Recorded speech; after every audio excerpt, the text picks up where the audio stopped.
Be sure to follow the channel on social media. The links are in the description below. And if you would like to support the channel, check out the Patreon page and merch store. Patreon perks include free gifts, early access, exclusive content, and even voice characters and audiobooks here on the channel, and much more. Check it out. Tonight's upload is brought to you by the patrons of this channel. That's Jeffrey Quick, Daniel Mackey, David Arnold, Alex Vanover, DK, Krista Campbell, Rob Davey, Josh Gardner, Willow Ravenwood, Lauren Vaught, Kristen K, Michael, William Schaefer, Alleyway, Liam Anderson, Allison Sive, Bree Girl, Bonanza Jellybean, Ryan Woodward, Iron Alexa, Hawaii, Cecilia Spears, Sean Campbell, Catherine McClear, and Carl Eakins. Okay, slashaholics and Halloween fans, welcome to the 80s Slasher Library. In the last narration of Halloween 4, not a whole lot went down, but a couple big things happened at the end.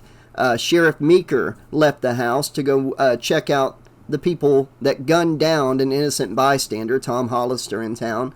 And Loomis had the bright idea that Michael wasn't coming here. He was going to go to Jamie's house. So Loomis had left and went to Jamie's house expecting to find Michael there. But no sooner than he left and the sheriff left, Michael made his presence known and took out Logan, the deputy, and he took out Kelly. And that's where we left off. So without further ado, Halloween 4.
Halloween 4, the novelization by Nicholas Grabowski.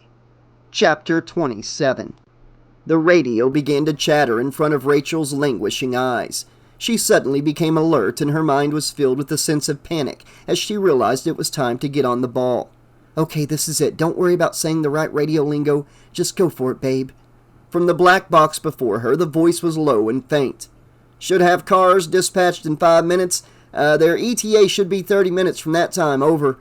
Rachel pressed the mic switch nervously. Okay, great, we'll be waiting. Over and out. Good, that was good, Rach. Maybe you'll grow up to be a truck driver. Pays pretty good. She rose now from the chair and headed for the basement stairs. Giving a slight yawn, she ascended into the kitchen. The candle had burnt out near the stove, and Rachel had to feel her way around the table to make her way to the exit at the other end, past the laundry. Past the downstairs hallway, she made her way into the flickering glow of the living room, eyes casually searching for that retarded bitch called Kelly, or for anybody for that matter. There was a candle illuminating the front foyer where the deputy sat, and she moved in that direction. As she stepped into the circle of light, she stopped short. It took a moment for the reality of it all to sink in, and when it did, it hit her with full, terrifying force. Eyes growing wide with shock, and her mind coming alive with ultimate havoc, she managed to scream. As the cries took flight from her trembling lips, she backed away from the two bodies. Upon a second glance, she noticed that the deputy's head was pivoted completely around, the sightless eyes gazing past the impaled body of Kelly. The teenage daughter of Sheriff Meeker hung limply from the foyer closet door. Rachel looked down and realized she was stepping into blood-soaked carpet, each backward step creating a slick splotching sound as if her tennis shoes were sucking into shallow mud. In utter disbelief, her mind swirling as if in the midst of some morbid drug-induced nightmare, she backed clear through the shadows of the living room completely, until she backpedaled into the first few steps of the staircase. She found it difficult to breathe, the air coming in short, shallow gasps. Her mind diverted to her foster sister, and she immediately cried out in anguish. "Jamie!" She quickly scrambled up the staircase toward the darkened depths of the second floor, falling and attempting to relocate her footing, constantly spinning her head toward the nightmare over her shoulder and below. Finally, she made it to the upstairs hallway and rose completely to her feet. She ran, and when she arrived at the threshold of the master bedroom, threw the door open at once. The bed was empty. The room was empty. Her eyes searched frantically. There was no Jamie. Her hand made for the light switch before she remembered there was no more light.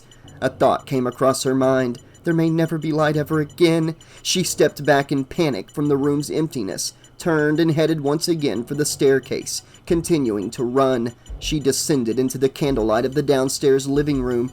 "Oh God! Oh God!" she panted, and for another moment lost hold of her sense of direction, her vision in a blur. She found her legs, taking her down the hallway to her left. She thought it was her left, and as she turned the corner into one of the rooms, she came upon the darkened figure. Hands shot out to her, grasping her shoulders painfully, and she let out yet another terrified scream. It was Brady, and he was shocked. What's going on?" Rachel couldn't catch her breath. Instead, her words came out in stutters and gasps. Got to find Jamie. What we've got to do is get the hell out of here." Rachel shrieked. "Not without Jamie!" "Look at those two back there!" Brady yelled. "Do you really think Jamie stands a chance? She's not dead!" Brady let go of her and ran for the hallway and out into the foyer, Rachel following after him mindlessly. He reached for the deadbolt, and his fingers stopped short as his eyes beheld that there wasn't a key. Something clinked across the section of the floor where the carpet ended, and he looked down. There at his feet was the end of the deadbolt key. A glance upwards revealed the other end stuck within the keyhole. Brady panicked and turned to Rachel. "Is there another key? Answer me!" "I don't know!" Rachel yelled back. "Stand back!" Brady brought up his double-barrel shotgun and fired into the deadbolt, shattering and blasting away the surface wood. The two stepped back as the splintered wood revealed a solid steel underlay. "It's metal!" Brady exclaimed. "Goddamn metal!" Rachel looked at it. "What's that mean?" "It means we're trapped in this house." Rachel turned suddenly and rushed toward the stairs. Brady followed her. In the upstairs hallway, Rachel reached the top and cast her gaze toward the door to the master bedroom. Brady came up beside her and halted. As they both watched, the master bedroom door began to creak open, revealing nothing but shadows beyond. Upon pausing for a quick decision, Rachel took a tentative step forward. "Jamie?" she called. The door gaped open like a huge hollow mouth of a giant. Its mystery beckoned her, and she hesitantly proceeded to oblige. At the opposite end of the hall, another door opened along the side, and amidst the sounds of a toilet flushing, out stepped the 6-year-old Jamie. Brady glanced her way, but there was little time to be relieved. At the master bedroom threshold stood the motionless figure of the Shape, as if he simply materialized. Jamie screamed. "Get back!" Brady shouted, motioning.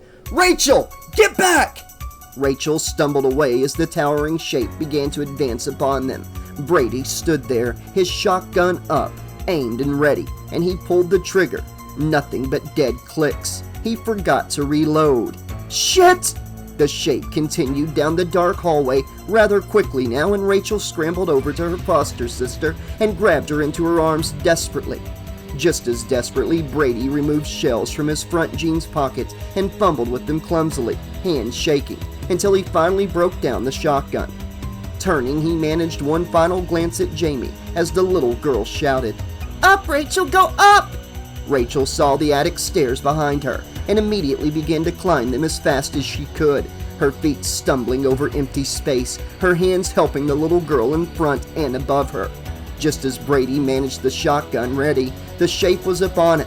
It was too late. A shadowy hand reached out and fingers quickly grabbed the muzzle as Brady fired into the side wall, creating a wooden crater to the thing's left. Without further pause, the Shape heaved the teenager into the wall, a single powerful thrust, and Brady felt instant, sharp pains as ribs snapped inside him. He wailed. Using the shotgun stock as a club, the boy managed a furious swing through the air which cracked across the dark figure's temple, rocking the Shape on his heels. Brady sprawled sideways, his world a fearful frenzy, whirling in every direction, his mind barely being able to issue a single thought. "Son of a bitch!" All he could do was swing the double barrel, using the might of both hands as he did so, blindly at first, hitting through the air and creating a short whistling sound. His thoughts began to form gradually once more, and he thought he managed another fortunate strike, until he realized that the shape had caught the gun once again in its grip, and within the same moment it was out of his hands completely and flinging through the air. Before he realized it, something, perhaps the gun itself or the shape's hardened fist, he couldn't tell what, dove into Brady's face, snapping his jaw and breaking teeth. The teenager then reeled over and into the hallway's carpet at the shape's feet. With his remaining strength, Brady brought himself up along the side of the wall and staggered back upright. He brought a quivering hand to his face and felt the thick wetness of his own blood. Leaning forward and facing the shape, he stood there frantic, wondering what the hell to do next. If he didn't do anything, he would surely die. If he did something, he would find himself dead anyway. But if he managed to do something right, if by the grace of God he managed to kill the thing, he would become the town hero. Crazily, he snickered at the absurdity. Nevertheless, he threw out a hard right towards the shape, connecting the shape's head, rolling to one side against the other wall. Brady was stunned at his own strength, and for one single final moment he thought deliriously that he would win. He managed another right, his confidence building. The shape lunged out suddenly and grabbed the boy's fist. Bones cracked and popped, and as the hallway became filled with Brady's cries of utter agony, he at once felt a tremendous hand grabbing hold of his skull, pressing, palms forcing to meet through intervening bone.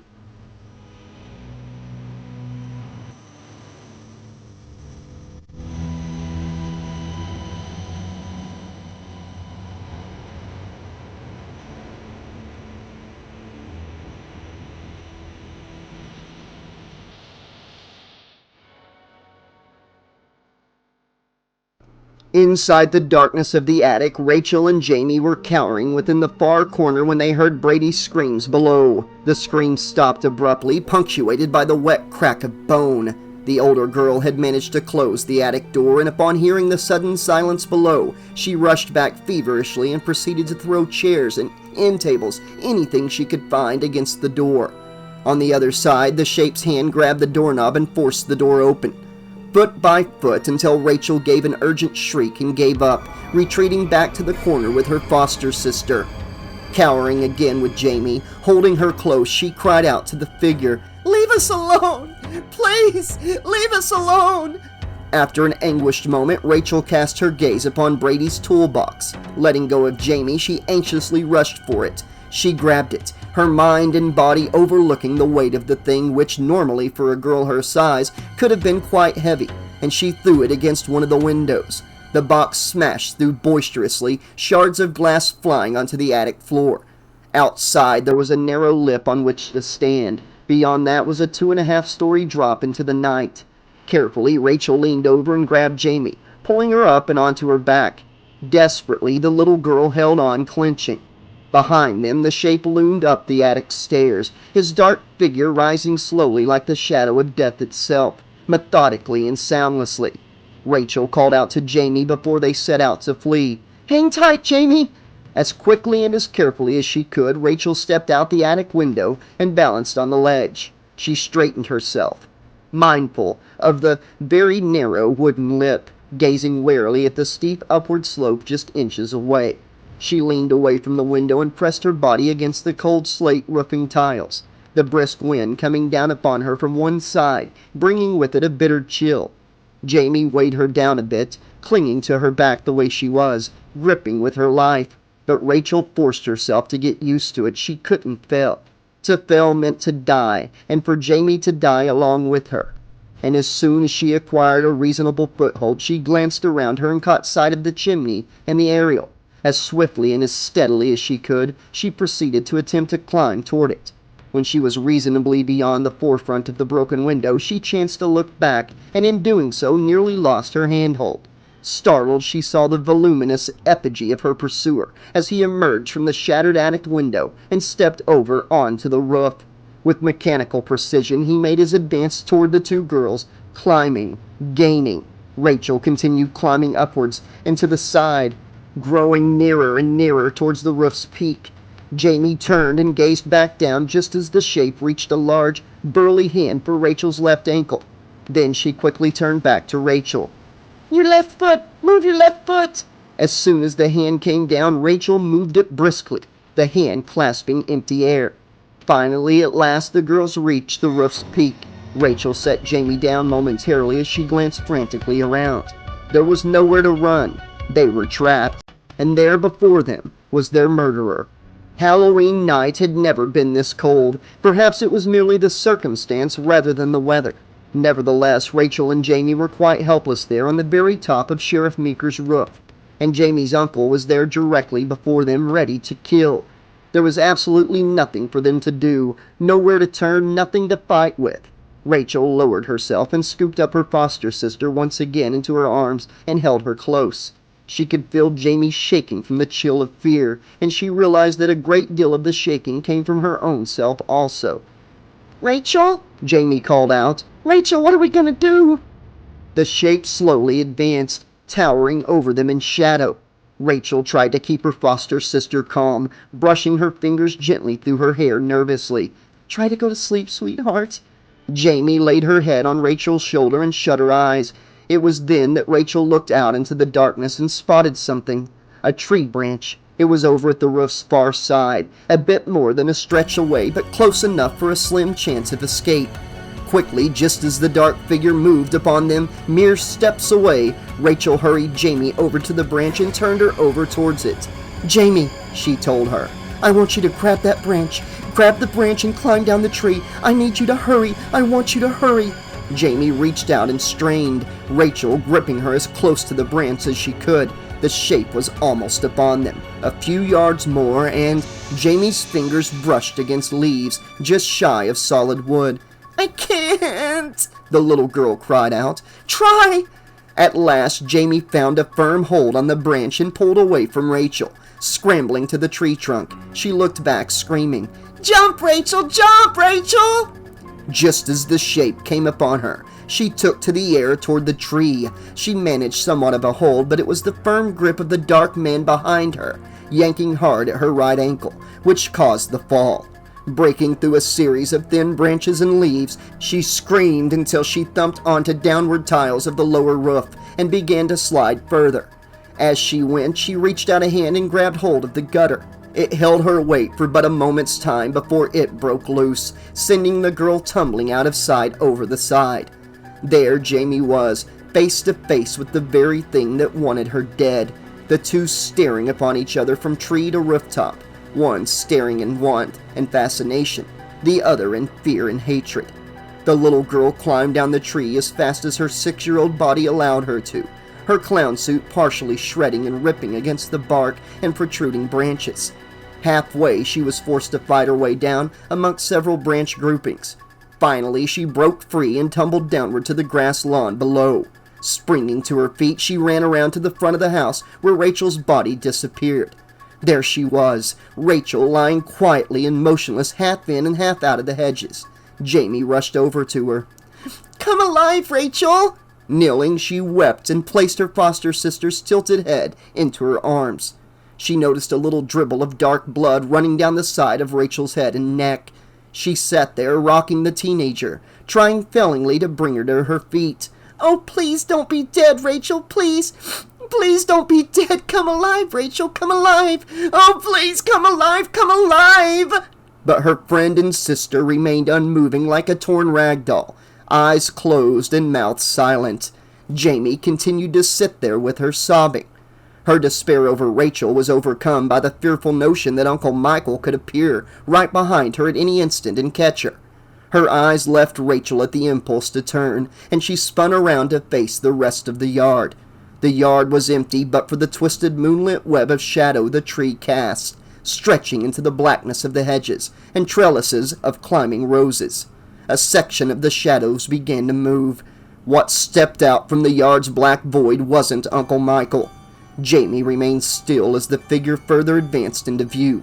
As it drew closer beneath an illumination of nighttime sky, she began to make out who it was. It was a woman. It was her mother. Jamie breathed. "Mommy!" The woman wore what appeared to be a brightly colored nightgown. A trail of dark buttons and lace dripping down the front to a hem hung past her ankles. Her arms were crossed in a self-embrace as if she was cold. Then one hand extended out to her daughter. "Jamie," spoke Laurie Strode, her eyes never leaving the little girl. "I need you to live for me. I want you to live for me. You're not going to give in and let him take you. Snap out of it. You must snap out of it and run. Go, run!" "Mommy," Jamie asked her, "am I going to heaven now?" But Mommy was suddenly no longer there.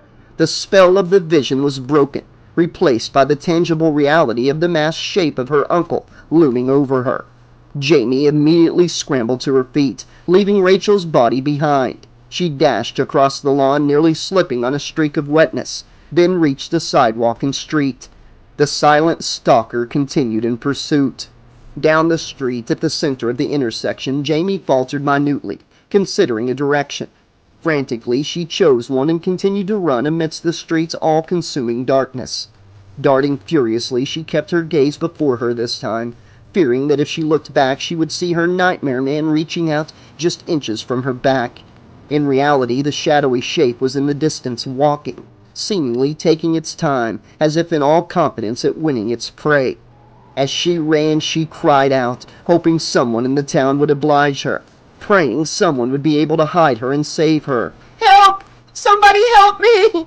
As she went, doors began to open around her, but as soon as they opened, they closed just as quickly, and the sounds of locks and deadbolts echoed and rang through her ears and fed her terror and helplessness. "Somebody help me!" But there was no use. The Nightmare Man did not stop coming. He would never stop.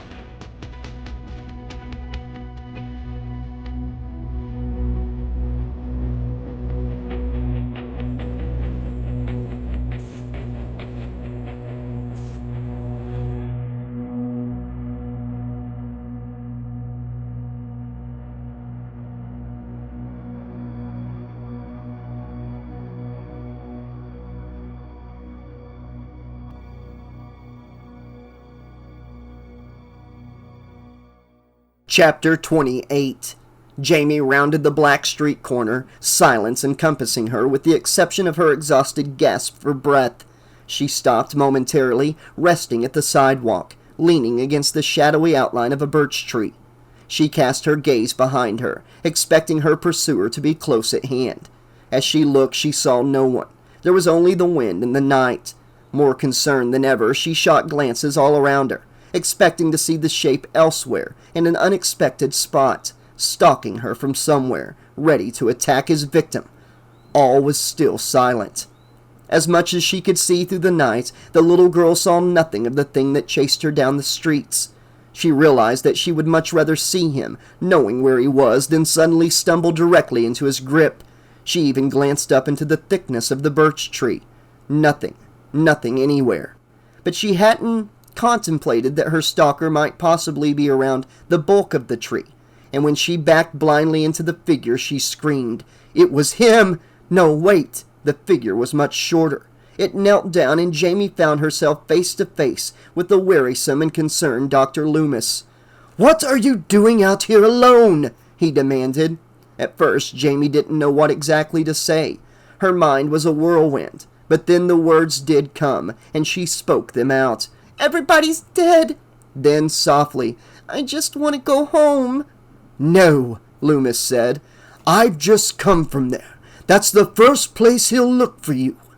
The doctor rose back to his feet and took the little girl's hand. He would have felt her nervous trembling if it weren't for the trembling his own hand generated itself. "Come on," he continued. "We've got to get you out of here."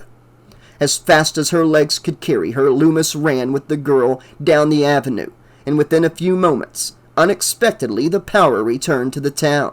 Porch lights, street lights, even the sounds of television sets suddenly came on. The streets of Haddonfield were illuminated once again. The two were somewhat relieved, but the strict meaning of the word was far from what they actually felt. Loomis's mind was feverishly working on a location in which to hide. He knew in reality that there was no such place. Reaching into the inside of his overcoat, he pulled out his 9mm pistol and held it firmly, expecting anything. As they went, Jamie called out to him, "Is my uncle really the boogeyman?" "I'm sorry, Jamie," Loomis told her, But your uncle is something far, far worse. Chapter 29. A few lights came alive at Haddonfield Elementary School. During the night, most of the usual lights clicked off by the commands of a timer, leaving on a few outside entrance lights. The school was illuminated just enough now as the city's power returned, driving away two young lovers from the bushes near the kindergarten classrooms. It wasn't merely the sudden appearance of light which spooked them into dressing as did Brady and Kelly, but the presence of people, what looked like an older man in a shadowy overcoat with a little girl at his hand. They made their way under the light. The two heading their way indeed turned out to be what they had guessed. The man and girl were actually running in the direction of the main entrance. As Dr. Loomis and Jamie made their way across the sidewalk, passing a short chain-link fence towards the grade school building, they slowed, nearly exhausted. The night wind blew the swings on their chains in the playground beside them, the sound of shackles ringing through the darkness. The main doors were chained and padlocked. Using his gun muzzle, Loomis broke the glass window on one of the doors, setting off a sonorous alarm. Jamie's hands went to her ears. She stepped back as the doctor aimed the gun at the chains and shot them apart. He pulled the doors open. Loomis turned to the girl. "Come on!" Inside, the school was sectioned by long hallways, complete with endless trails of lockers, glass display cases with various trophies, pictures and lopsided artwork, and never-ending classroom doors. Frightening shadows and engulfing darkness ascended the eerie scenery. The alarm continued with its boisterous wailing. "We'll hear sirens soon," Loomis continued. Jamie looked at him as they moved down the corridor. "Then we'll be safe?" "Yes." Jamie continued her gaze. "You don't believe that, do you?"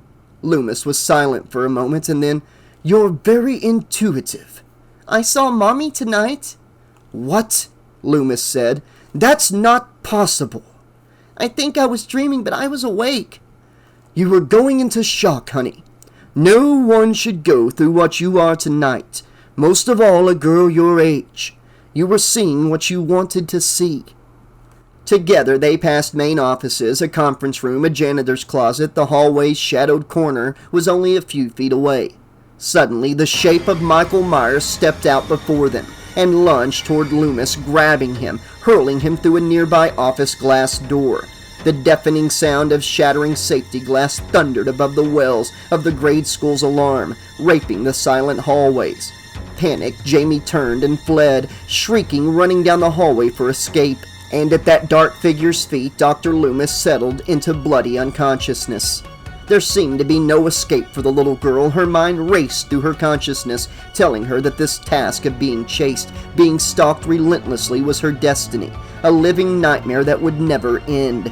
She fled down the maze of hallways and around corridors, missing the exit, thinking she may very well be safer with the confines of the school than out again on the streets. Perhaps she could find someplace really quiet to hide, someplace deep within this grade school labyrinth. The hallways, blind corners, and stairways seemed to be endless, as was her fleeing and her ability to flee.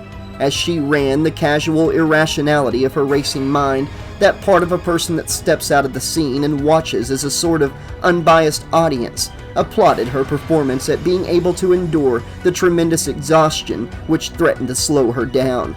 There, at the end of the next adjoining hallway, was an open classroom. Swiftly, Jamie ducked inside. She scurried past rows of desks towards the dark room's farthest corner. When she arrived at the outside corner of the room, she reached for the near window and attempted to force it open. It failed to give way. It was stuck. No, it was locked at the top, just beyond her reach. Outside the room and down the hallway, the dark figure turned the corner and proceeded silently down the hall's length, closing the distance between himself and the open classroom door. Jamie skidded under the teacher's desk, pushing the chair aside and then pulling it back as soon as she was situated underneath. It was a chance to catch her breath. However, she found she could not. She held it silently, in intervals, as she attempted to remain absolutely quiet and watched the door from the space between the floor and the desk itself. Silence. No movement outside the open door. There was only the constant darkness. Fearfully, she waited. She couldn't dare make the slightest sound, the slightest sound. Her own or otherwise could bring the shape popping up from the shadows behind her or to her side, or she could feel the painful blade of a knife crashing down before her into her face. She was waiting, waiting. There he was. The shape was entering the classroom. Jamie watched in terror as he made his way inside. To her shock, he was crossing directly towards the teacher's front desk. The girl jumped in fright as his legs shoved desk violently from his path. He knew where she was. Jamie trembled with terror as the shape drew nearer. Then there was the pounding, the thunderous pounding above her head. The shape was over the desk now, slamming fist and knife into the surface of the top wood. It was like the sound of a sledgehammer splintering, bashing the woodwork to dust. Above Jamie's head, the desk began to crack, splitting open down the middle under the pounding force, raining wood chips. Desperately, Jamie slid from the space between the desk and the floor and jumped to her feet. She began to race, terrified and screaming, dodging the desks, disappearing out of the room, the shape missing her by a millimeter as her hair danced through his fingers as she ran away. Down the hallway she went, until suddenly an obstacle appeared before her. She slammed into it, the force causing her to stumble over onto her back. Turning, she saw through the darkness the subtle outline of a hall monitor's desk. A sharp pain sprung immediately from within her right ankle, and she grabbed it, moaning both from distress and agony. The shape reached the threshold of the classroom door. Seeing his towering figure, Jamie tried to stand. She could not manage to rise at first, and weight upon the injured leg sent her back down to the floor in pain. Half crawling, half hopping, she rose and leaned against the wall. However, her attempts at escape seemed futile. Behind her, the shape closed the distance between them with silent ease. Just as she reached the hallway's corner, just when she thought she knew that she would make it around and out of her pursuer's grasp, the figure grabbed her arm and turned her forcefully to face him. There she was, face to face with the pasty white Halloween mask of death, his steady breathing, a steady counterpoint to the relentless sound of the school alarm. She knew now that there was truly no escape. She knew she was finally about to die. Jamie uttered forth one last scream as the blade from her executioner came down, slicing through the air. Then there was steam. No, it was more than steam. It was the sudden freezing vapors of smoke which appeared between them. The shape released the girl and staggered backwards in confusion. Jamie turned. It was Rachel. Thank God it was Rachel. She was holding a canister of CO2 directed at the shape's face. "I knew you weren't dead," Jamie told her, both relieved and overjoyed. Frantically, Rachel picked Jamie up into her arms and hurried down the corridor toward the nearest exit. Exiting through the main doors, the alarm silenced within the last instant. The two girls met the brilliant beams of headlights sweeping around and before them. Earl Ford's pickup swung up onto the sidewalk and stopped short of Rachel and Jamie, who nearly toppled over onto the pavement in exhaustion and relief and lingering fear.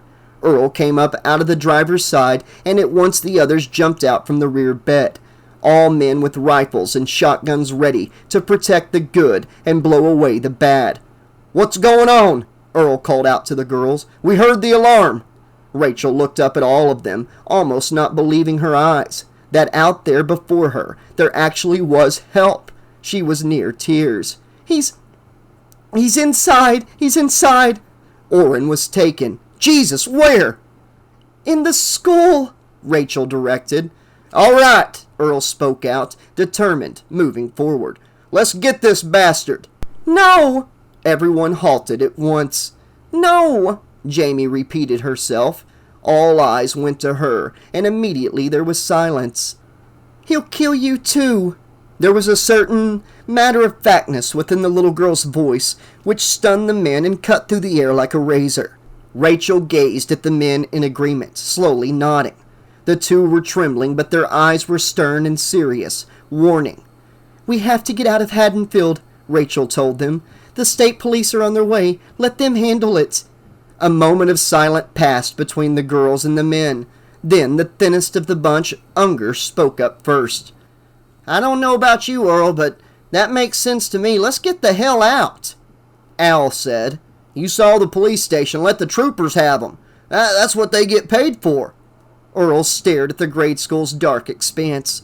There was no sign of movement anywhere within, only silence and wind. "Screw it," he said finally. "Let's get out of here. You two kids right up front with me." Everyone began to pile up into the pickup, some of the men gazing back into the dark mouth of the grade school's gaping entrance. Rachel and Jamie, however, did not. They merely did as they were told, gratefully and obediently, and climbed up into the front cab beside the hefty bartender. The engine began to rev, and Earl swung back around to the street and accelerated off the sidewalk, burning rubber down the lane. Inside the pickup, amidst the roughness of the bumps in the streets as it made its way toward the outskirts of town, Earl snatched up a CB microphone. As he did, Rachel was reminded of the radio in the basement of Sheriff Meeker's place. She flinched at the memory of the nightmare she had left behind there. All patrols, Earl said, speaking into the mic. "I got Rachel Carruthers and her sister in the truck. I'm taking them out of town, 410 route. State police are on the way." "Packing it in," came a deep voice from the radio speaker. "Good beer joint out 410. Maybe they got power." The night passed outside the pickup as Rachel held Jamie, gazing out into the blackness, remembering, knowing that for some ungodly reason, the horror was not over yet. Far from it.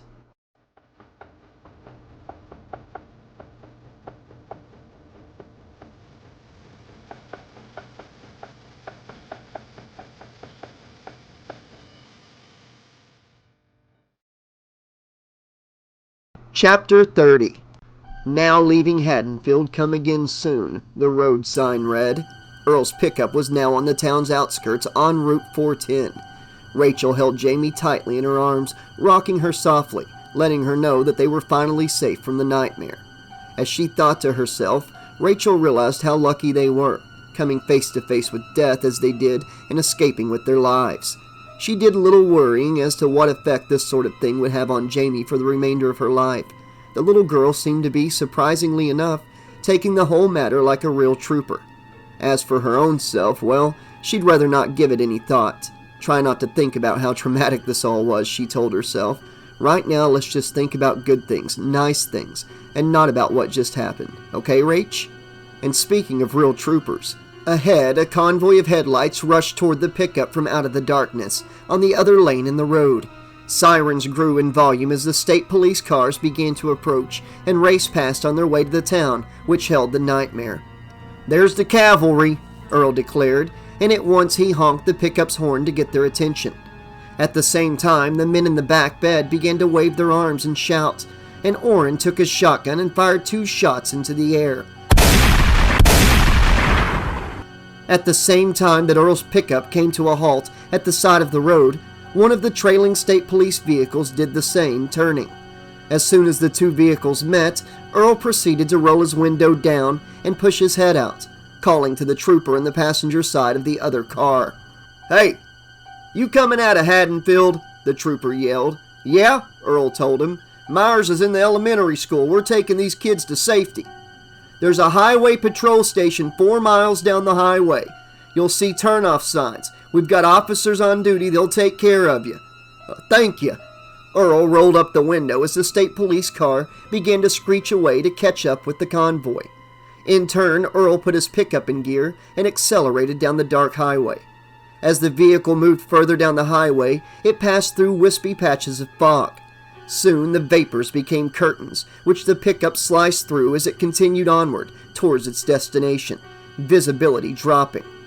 Earl switched to low beams. The speedometer hovered at 80. Earl was determined, yet half of his mind was back in Haddonfield, thinking about how the state police were arriving in front of the school, Michael Myers being driven out by tear gas or something, the firing squad ready and aiming. Something jumped out through the fog in front of the pickup. Earl veered to the side, the wheels screeching over into the dirt on the road's shoulder. It was only a frightened doe. The animal bolted across the roadway into the blackness and the fog. "God damn it!" Earl exclaimed, then gazed over to his side at the 2 girls, momentarily terrified until they realized what had caused the commotion. No one noticed the set of fingers closing around the tailgate in the rear, or the hint of a white Halloween mask as it rose. The men who were sitting there, huddled in the rear bed, were too weary to look up. When they did, what their eyes beheld still didn't register within their brains until it was too late. Pulling himself up from the pickup's undercarriage, the figure of the very thing they thought they left behind rose to its terrifying fullness, towering above the exhausted men. It remained there, even as the truck began to move. Oren turned. The others turned, but their reflexes were too slow. The sudden appearance was too unexpected. One by one, the shape grabbed them and flung them over the side like flimsy rag dolls. Oren's shattered body rolled and settled limply into the thickness of the roadside weeds, eyes staring widened into nothing but darkness. Necks snapped, backs broke against asphalt. The truck continued down the highway, the three in the front cab unaware of what had happened behind their backs. Casually, Earl glanced into his rearview mirror. His eyes registered an empty bed. His gaze quickly returned, and it locked on to the reality of what he was seeing. No men. What the hell? He turned to see for himself. Suddenly, a hand smashed through the driver's side window, shocking Rachel and Jamie out of their half-sleep. Earl shrieked in unexpected horror, his hands losing control of the vehicle, and his body losing control of his mind. The truck swerved violently. In one swift movement, the shape's hand gripped the bartender's neck and broke it, bones snapping, body twitching uncontrollably. The girl screamed. Rachel pushed aside Earl's body and grabbed for the steering wheel, shoving the corpse out the side door and then closing the door immediately. The shape's hand, searching for a new victim, it searched for Rachel. Rachel veered back and forth across the highway, swerving erratically, trying desperately to shake loose the figure of their attacker. A fist swung down hard against the windshield, smashing, creating a webwork of cracks. The shape's inverted masked face lowered before the girls, fully into view. The darkness where the eyes should be was hollow and vast. Rachel slammed both feet onto the brake pedal. The pickup's wheels locked up instantly, screeching, throwing the dark figure from the truck's roof. The two terrified girls watched as he slammed down onto the surface of the road, the pavement before the truck, and into the brightness of the headlight beams. It rolled 30 yards or so before it finally splayed out face down. Rachel gripped the steering wheel nervously, her mind racing within her head, her knuckles whitening. Beside her, Jamie cowered on the floor, in front of the passenger seat, trembling, eyes wet with tears. "Is it over yet?" she spoke out, her voice wavering. "Is my uncle dead?" "I hope so," Rachel replied, half whispering. Then, through the windshield cracks, Rachel beheld the shape as it began to rise to its feet. Rachel shook her head in a fit of frenzy and disbelief, her face evolving, twisting with new anger. As the figure proceeded towards the front of the pickup, its movements zombie-like, Rachel threw the vehicle into gear and gunned the engine. "No more!" she shouted out to the thing before her and to all the powers of fate. "No more!" The truck raced directly toward the shape, speeding relentlessly, high beams reflecting off the pasty white mask. The shape continued forward, making no attempt to avoid the collision. The pickup slammed with full force into the shape, accompanied by a horribly loud and sickening sound, like something to the extent of a hand slamming palm down onto the fullness of a tomato. The shape sailed backwards into the night, bouncing and rolling as Rachel made the truck come to an abrupt halt. Rachel watched, Jamie continuing to cower beside her, eyes closed to the outside world. The shape rose. Rachel slammed down hard on the accelerator, the engine roaring once again.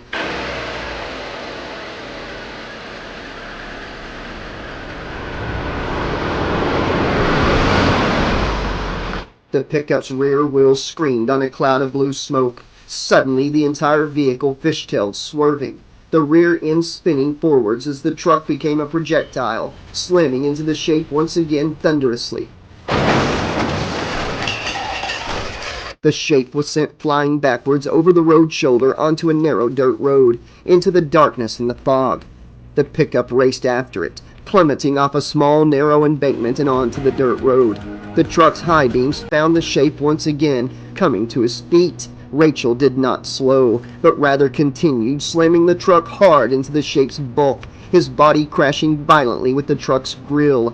The shape came to his feet again. Wham! The body tumbled and crashed to the soil face down, unmoving.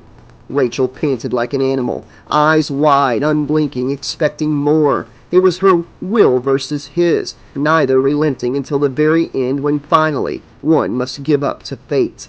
The shape once more began to move, rocking to his knees slowly, rising up and moving again towards the truck within the beams of the headlights, advancing one step at a time. Rachel shifted into gear and planted her foot on the gas, burying the pedal into the floor, face full of cold determination. "Die, you son of a bitch!" The pickup rammed into its target head-on, the grille dented with the impact, penetrating the radiator. The hood broke loose from its mountings. The shape wheeled backwards through the air, crashing hard, with enough force this time to break bones. This time the dark figure did not rise. Spread-eagled on his back, his fingers uncurled from the knife in which he held. Panting exhaustedly, Rachel rested her head against the sweaty steering wheel, weeping with both utter relief and misery. Her nerves completely shot. She wondered what it was like to have a nervous breakdown, and she figured that if she wasn't having one then, she probably never would know.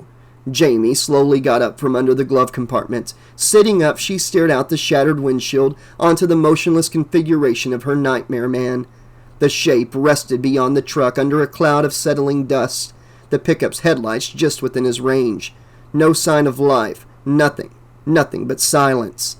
The sounds of engines announced 2 towny vehicles and state police cars rushing down the embankment and the dirt road, slowing to a stop behind the pickup, bringing a darkened trail of dust along with them.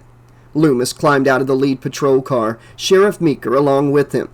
Truly relieved, Rachel climbed out in turn of her own vehicle and walked over to meet the arriving convoy.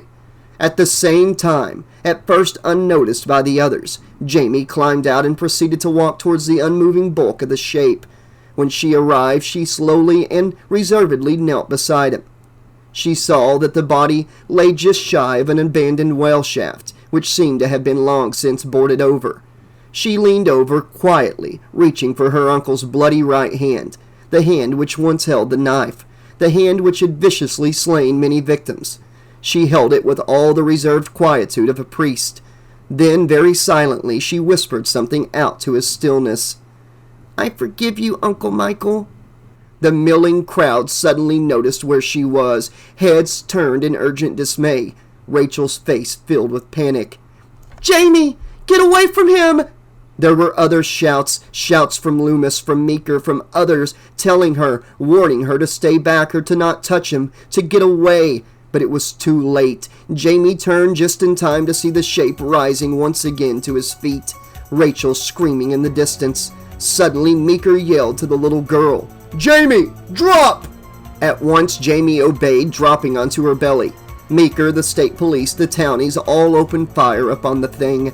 Jamie covered her head and her ears, as did Rachel, who stood beside Dr. Loomis. The world came alive with the storm of bullets and double-aught thundering through the night. Michael was thrown backward, blown over the boarded well shaft. Immediately the planks gave way, and the shape plummeted into the abyss. Unger and another man came forward, dynamite sticks in hand. Each lighted one and hurled it into the shaft. Quiet. Then suddenly the shaft exploded, rocking the ground beneath their feet. The shaft at once began to collapse in on itself amidst a shower of debris and dust. Gradually, everything began to fall into silence, high beams cutting through the dust-whirling clouds. No one uttered a word. All eyes rested upon the space where the shape of Michael Myers had been, and they began to realize that, finally, he would never return. Michael Myers was dead. Chapter 31. The nightmare was over. The Carruthers could try to live peacefully, knowing that time would ease the traumatic memories for both Rachel and Jamie. Darlene and Richard each took turns holding and hugging the 2 girls, exchanging and offering love where death had once stalked. Tears began to flow amidst the sounds of relief and joy. A state trooper helped a battered Loomis into the front hall of the home, over to Meeker, who shared in everyone's relief and sorrow, remembering his own daughter. He turned to the doctor. "Is it over, Loomis?" Loomis was too weak to smile. "Michael Myers is in hell, where he belongs. I hope we can forget about him now." Meeker motioned to the family in the living room. "Those kids aren't likely to forget. They're strong," Loomis said. "They survived the ordeal. They'll survive its memory." Rachel collapsed on the living room couch while Jamie wandered off towards the kitchen. Darlene stood up and proceeded towards the stairs, speaking to her husband as she went.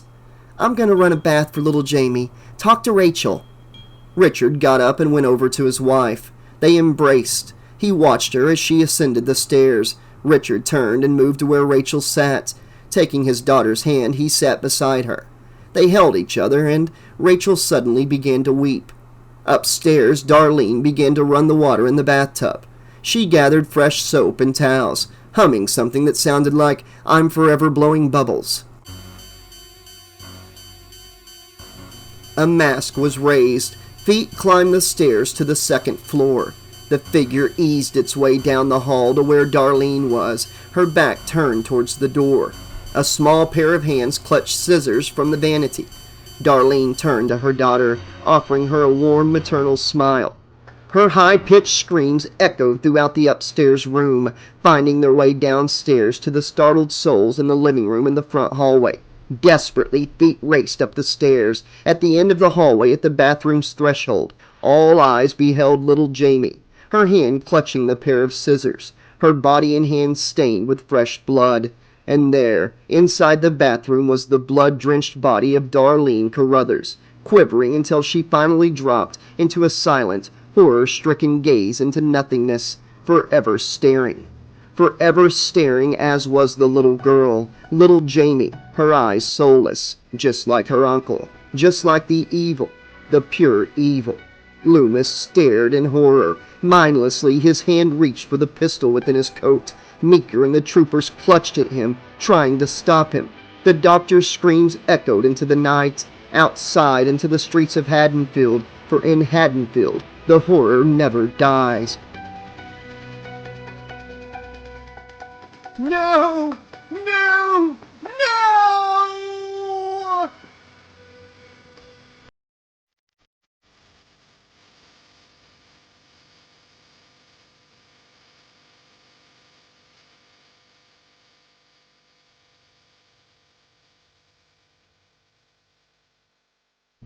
Epilogue.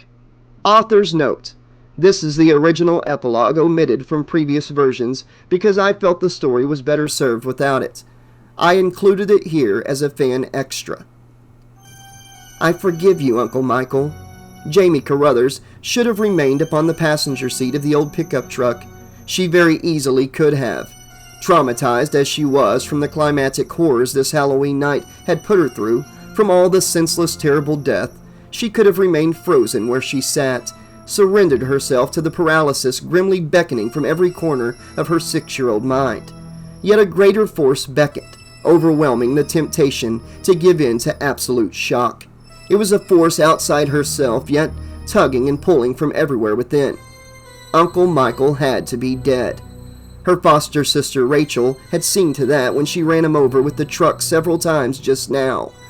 Though her uncle seemed superhuman in his restless pursuit of the little girl's life throughout the greater part of the day until this very moment, Jamie understood that Michael was a man and not a supernatural ghost, and a man could be stopped, could be killed, somehow. But even after the police and the other townies, Sheriff Meeker and Dr. Loomis arrived seconds afterwards, Jamie knew the nightmare would not be over unless she vacated the truck and made it so. Rachel wasn't available to protest. She'd abandoned her to greet the onrush of vehicles arriving at the scene. She pushed open the passenger door and her feet dumped out onto the asphalt.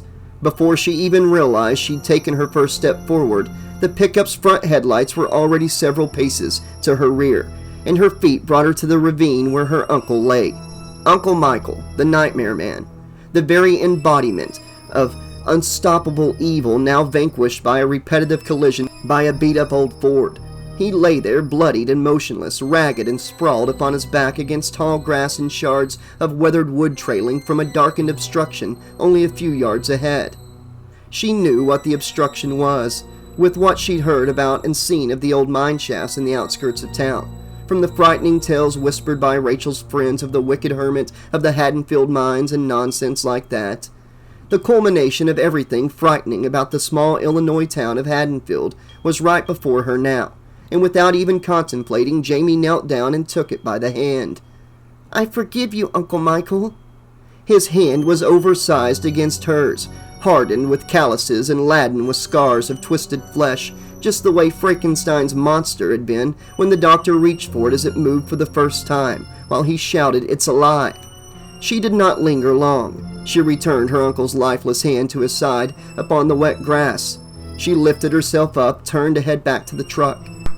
After only the first step or two, but too quickly for even that, Jamie raised her gaze before her in the direction of the truck and found herself facing a congregation of the entire cast of the townies and officers who'd just arrived, their gazes all upon her. They were standing all in a row with weapons drawn and aimed and readying to fire. Upon her? A voice cried out from one of them, from whom she wasn't certain. Sheriff Meeker? "Jamie, drop!" No time to think, and it all happened too rapidly after that. Her spinning to catch a view of Uncle Michael, towering above her, arisen from death, knife poised and readying to strike her, as it had meant to all weary night long. Jamie threw herself to the ground. Gravity's aid sent her tumbling away toward the asphalt at the edge of the grass. Everyone who drew a weapon opened fire, and the air became filled with deafening bursts in rapid succession, as each rifle, shotgun, and pistol set the night ablaze and blasted into Myers' body. The force propelled the shape backwards as bullets flung past into dense underbrush and through the wooden boards sealing the entrance of the mine shaft behind him. Another shotgun blast and another. The boards gave way as Michael's body spilled onto them against the impact of firepower, plunging him deep into the abysmal mouth of the shaft. The air grew silent in the aftermath. Two of the townies approached just then, lighting dynamite sticks and hurling them into the shaft after Michael.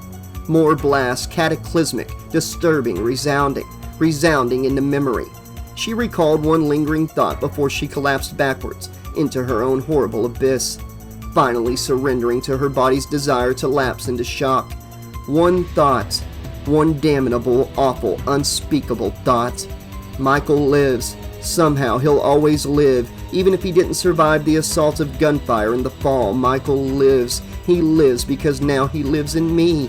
The next thing little Jamie knew was the sensation of standing at the head of the stairway back home, back at the Carruthers home, fully garbed in the Halloween clown costume she'd worn for what was to be a fun frolic of trick-or-treating before all hell had engulfed her world. Dr. Loomis was at the foot of the stairs, facing upwards at her, shouting in terrified desperation as he drew his pistol from beneath his coat. She could feel her own breath from beneath the cheap masquerade mask which covered her eyes, and the cotton ball red nose glued upon the tip of where her nose should be. She could feel the rubber band which held the mask around her head pressing against her hair. She could even feel the dull handles of the scissors she'd clenched, its blades dripping with the blood of Mrs. Carruthers, her foster mother.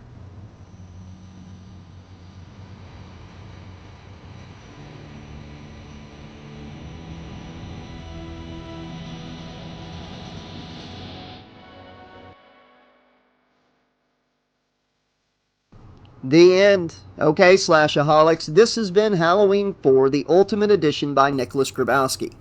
Gotta say, I really enjoyed his writing style, really enjoyed this book. Halloween 4 is by far the most brutal in the series, at least in my opinion. I haven't seen the movie in a while, but if I'm going by the book, very brutal. Wolfula said it's brutal, and I think I agree with him on that. But I really enjoyed Nicholas's writing style. He really puts you in the moment. Very suspenseful, great imagery, great kills. Everything he did in this book was a lot of fun.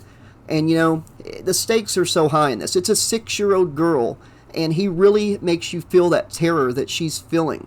You know, picture being 6 years old having this kind of stress on you after losing your parents, you know, and now your uncle's trying to kill you and killing everybody else who gets in his way. And you're witnessing this, you know. We got some great extras in this book, like Jack Sayer having a bigger part. It was cool seeing him stick around town wanting to talk more with Loomis. Running into Michael shortly before the massacre happens at the police station. And then whenever we see what happened with the massacre, we see Jack again with his eyes gouged out. Apparently Michael blinded the guy but didn't kill him. Maybe he thought he was dead because it was an old man, like gouged his eyes, threw him to the side. We got a cool thing with Laurie Strode talking to Jamie at the end, trying to get her to get up and keep going. I could just picture Jamie Lee Curtis in that part. It was a really cool scene. Chills almost for that. But yeah, it was just terrifying book for this little girl to go through this, and the movie is as well, don't get me wrong, but I really did enjoy the book, maybe a little bit more than the movie. Great stuff. I love the townspeople. I like the whole lynch mob going out, accidentally killing an innocent person that was wearing a Michael mask, and how everything just comes full circle in this book. A lot of it is just set up until we get to the sheriff's house. Everybody's barricading this house against Michael, and he's already in the damn house. I mean, that is just freaking awesome and terrifying at the same time. And then little Jamie, after Loomis leaves and Meeker leaves, people start getting killed off, and she's seeing this happening. Then her and her sister are sticking together, fleeing from Michael, going to the roof, shimmying down a tree, and she sees Rachel fall, thinks Rachel's dead too. So now, the only person she thinks is dead. She gets to see this image of her mom, whether it's a hallucination or a spirit, and then she realizes Michael's standing there, and she's running down the street, running for her life, and people are just slamming their doors and locking it, not even trying to help this little 6-year-old. I just can't imagine it. Luckily, she runs into Loomis. He says the first place Michael would check is your house, so let's go to the school. Michael's already at the school. Pretty cool scene there, really suspenseful as he's stalking Jamie. Loomis gets attacked. You think he's dead, unconscious, you're not sure. The whole thing with the fire extinguisher, I always enjoyed that, because like hitting him with like a shotgun didn't work, But yeah, the CO2 got them out the door at least. They should have realized Michael was up to something, like sneaking underneath that truck, because they stood out there for a while talking about Michael being in the school, and he never came out. They never saw him come out. Would have been a cool scene to see him like climbing up underneath that truck, though. That would have been neat. But yeah, the scene on the highway was really cool. Michael just climbs up from underneath the truck and just starts slinging these fools out of the truck left and right. I mean, Jason's never had nothing that cool before. Maybe in the book Hate, Kill, Repeat, where Jason massacres a bunch of people in a motel is the closest I've seen. But yeah, again, I just picture myself being in this truck as a 6-year-old, seeing Michael reach over, kill the guy driving the car, and then my sister's having to take over. We run over Michael like 3 or 4 times. He keeps getting up, and then when we finally do think he's dead, I'm sitting here screaming, "Girl, do not go over there to your uncle. Stop it, stop it." And I've seen the movie 100 times, and I'm still saying, "Stop it." But we get a really badass scene of him getting shot up by tons of people, falling down a shaft, getting blown up with dynamite. They think Michael is dead. Well, Michael might be dead. I know Hollywood screwed that up. It was actually a pretty cool ending. But the spirit of Michael's not dead, because we then get the awesome ending where Jamie is wearing the clown mask and kills her stepmother. And ends with everybody staring at her holding those bloody scissors and Loomis screaming into the night. And if that was cringeworthy, I'm sorry. Listen to these cars. God, I gotta deal with that shit all the time. Have to stop narrating, start, stop, start.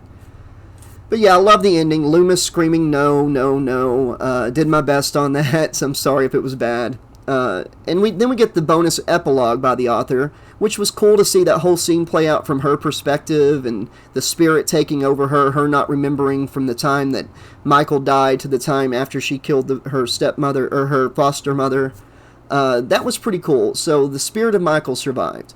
I really hate how they screwed that ending up with part 5, but we're just gonna talk about Halloween 4 here, and if that was the ending, I loved it.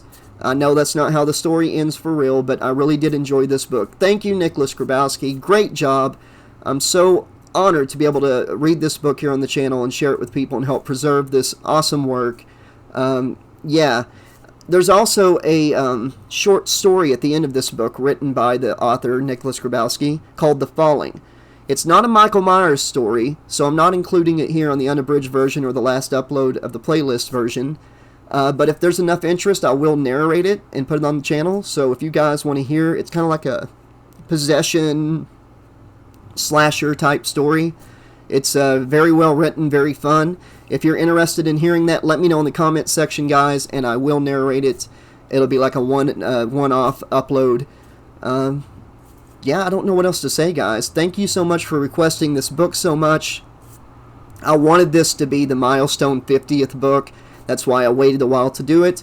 And this is the 50th audiobook on the channel that I've completed. Thank you all so much for almost 2 years of listening. 50 audiobooks in, and we still have so many more to go. There's no stopping us. We're going to keep going. Hopefully in, a few years somebody's listening to this and like I'm up to like book 250 or something, This was an important one. The 50th book. It was a lot of fun to do. Loved it. Thank you, Nicholas. Thank you, everybody, for listening. And until next time, this has been your friendly neighborhood 80s slasher librarian saying, thanks for listening. Love you all. Be awesome to each other.